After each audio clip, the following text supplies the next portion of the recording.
Hello, I'm Chris Sanford. Welcome to Fishing World. In this month's show... Look at that. And we're on! Whoa!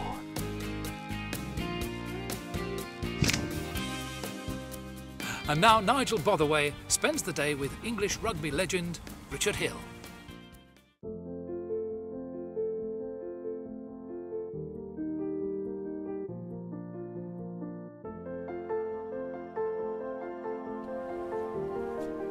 Morning, Rich. Morning, Nigel. How are you? Yeah, I'm very well. Nice to be back on the Royalty. When I was a kid, I dreamt of fishing here, and you spend a lot of time here, don't you? I wouldn't say a lot of time, but I do enjoy it. It's got, you know, great variety of fishing and types of fish really you can go throughout the year, so that's why I like it. There's always something to do here. Well, last time you were here, you were lucky enough to catch a salmon, but let's see if we can catch a pike today, shall we? No, that'd be great. Be nice to think that pike you caught last time was here, or its grandmother, wouldn't it? It would be great. Very distinctive, three stripes. Yeah, definitely. This is my go anywhere versatile deadbait rig. Pretty simple. I've got a straightforward 2 size 6 semi-barbless trebles. I make the rigs myself, and I always like one of these little sleeves. It helps possibly give some attraction to the fish. Nice long trace, no bite offs. And then here I've got a quick link with an anti-tangle sleeve over it, buffer bead onto my swivel, and then I've got an egg sinker here, and I can take this off and change it for a heavier or a lighter one without breaking the rig down.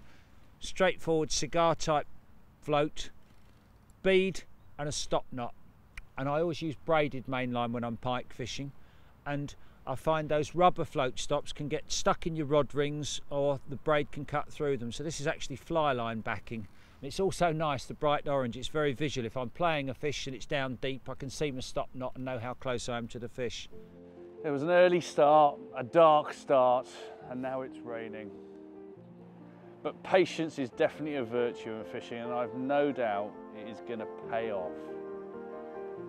I'm pretty sure there is a pike beneath me. I don't know how long it's going to take, but I'll get him. Do you know what? I haven't bought anything for myself to eat today, but I've spoilt the pike. I've got them a real selection of my favourite baits. Good old smelt. They smell a bit like cucumber. You need to wash your hands after fishing with them, but they're a great bait. Pike love them. They're really good for sink and draw, as are these roach. I love just twitching a roach back, free lining it and twitching it. You can get really good action in them. And then for the ledger, nice big pike bait, big old herring, really oily, send off a lot of scent, and there's been a lot of big pike caught on herring over the years. And of course another favourite is mackerel. I'd cut that in half, and it's strange because I nearly always use the tail section, other people prefer the head section, but another really good pike bait, and one of my real favourites, which I haven't opened yet because you can see all the blood in here.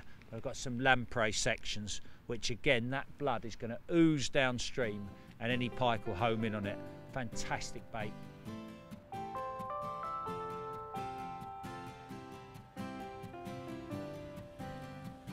Yep, fish on. First fish of the day. I don't think it's very big, but it absolutely nailed it. I'll just drop this one in, see if it can. I never strike with braid, you're so into it. I just point, oh, that's a nice fish. Oh, that'll do for starters. I'll do if it's the only one of the day. Oh, a lovely Hampshire Avon pike. I used to read about this place when I was a kid. Oh, that's a clonker. What's it looking like then? Oh, seen you move quicker than that when you were playing rugby, Rich. Well, marginally. It's a nice fish. Oh yeah.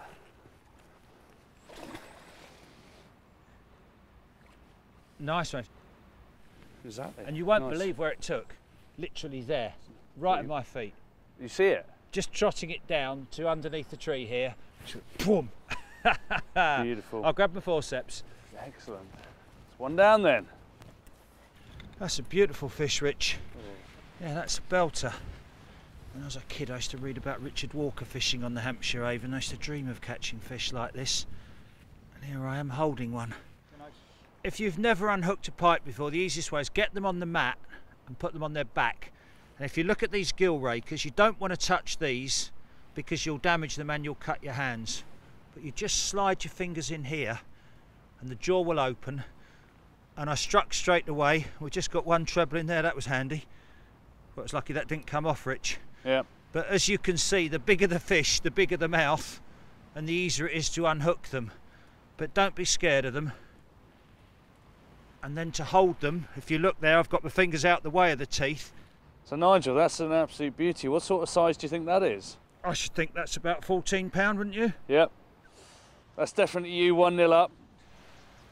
And this is the best part of all, watching them swim off. That big old skull, big old wide back. She's having a little sulk.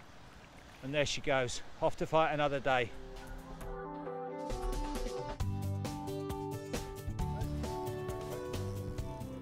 Keep side strain to the right, Rich. He's trying to go under there, isn't he? That's a good fish. How did he know that you were just having a bacon banjo? I know, exactly. Nice fish. Yeehaw, well done. Cool, when you first hooked him, he came flying out the water, didn't he? Good. All steady, that's... Get my wonky old legs down here. Look at that big old gob. Fantastic, what a sight. Hey, in we go, another Barney Rubble. Nice one, Rich. The thing is they're quite, the trick is you'll need to look where you're putting your fingers before you put them to make sure you don't get the treble. But if I hold him open there, look, it's, don't worry about that one, look, it's that one just in the scissors, see it?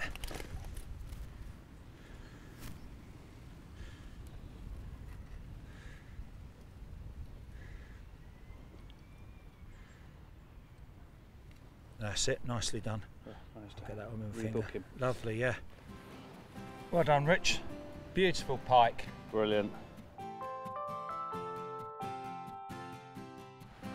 So you've achieved the pinnacle. What does it feel like to run out in front of all those people in a World Cup final and then for the final whistle to go and you've actually won it?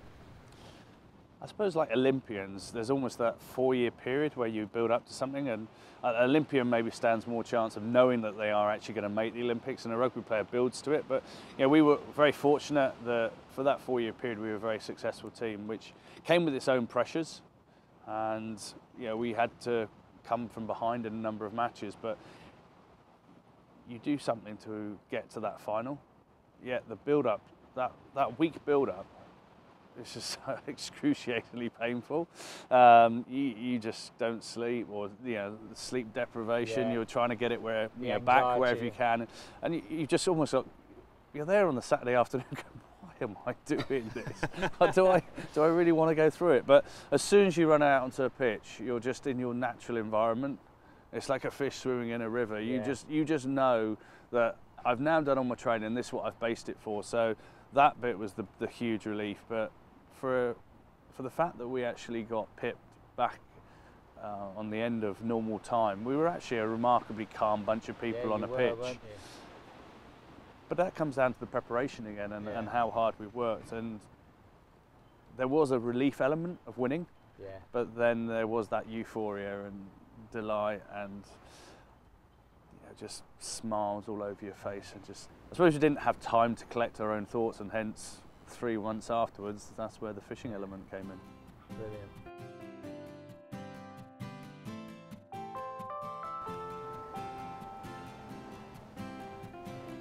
It's going nuts.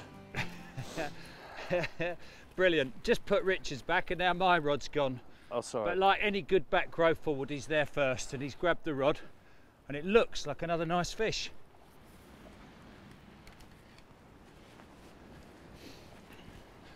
I'll tell you what, the bacon sandwiches are getting cold, but worth it for this. That's a nice fish. I'm happy for Mr. Hill to catch that on my rod. Well, we're now on teamwork, aren't we? Yeah, oh dear. Oh, jeez. This isn't my biggest pike net. Wow. 3 in one morning. Will you unzip that for I me, don't think Paul? we've even reached 11 o'clock yet. There you go, you're the big strong rugby player, you left to right. Here we go then. Bearing in mind we've got to take off the mat. 22.06. Right, we're going to be we're going to be very, very close. I should think this mat weighs about 1.5 pounds, so I should think you've got hopefully your first 20 pounder. Look how long she is. That, Rich, stunning pike. Look at that. That is what pike fishing's all about. Good teamwork. Yeah. Happy. Beautiful, beautiful fish. I just chucked a mackerel over the far side under that bush. Yeah. Do you know what? It'd been there about 15 minutes and I was thinking, I'm going to move it. And just as I was thinking it, it roared off. That's a nice fish. Look at him. Big old beady eye looking at you. Nice job, Rich. Nice job. Do you know what? I don't know. Do we recognise that? Is it the same one? What, from the first one? That is the one I caught. Last time we were here 2 years ago. I reckon it is. It's interesting, Rich, because pike are like humans, and where we could take a fingerprint to identify a human, a pike, they're always unique markings around the tail. Yeah. But this one has got some very distinct markings. I think we recognise it as an old friend, don't we? It is. 2 years ago. Yeah, you caught this fish 2 years ago. It was about 18 and a half then. Correct, yeah. It's a real old warrior, isn't she? She's been in the wars. She wants to go, but I'm just going to hang on to her for a bit. Try and let the water clear so you can see her. Whoa! Off she goes. She did want to go, didn't she? Well, she had some scars on her and she's left me with a couple of scars, but that's a sign of a good day's pike fishing. Brilliant. Thank you, Nigel. It's been a great day. Oh, it Awesome. certainly has. 2 20-pounders, you can't beat it with a stick, can you? Awesome. Well done. Well done. Phew, magic. Why do I love pike fishing so much?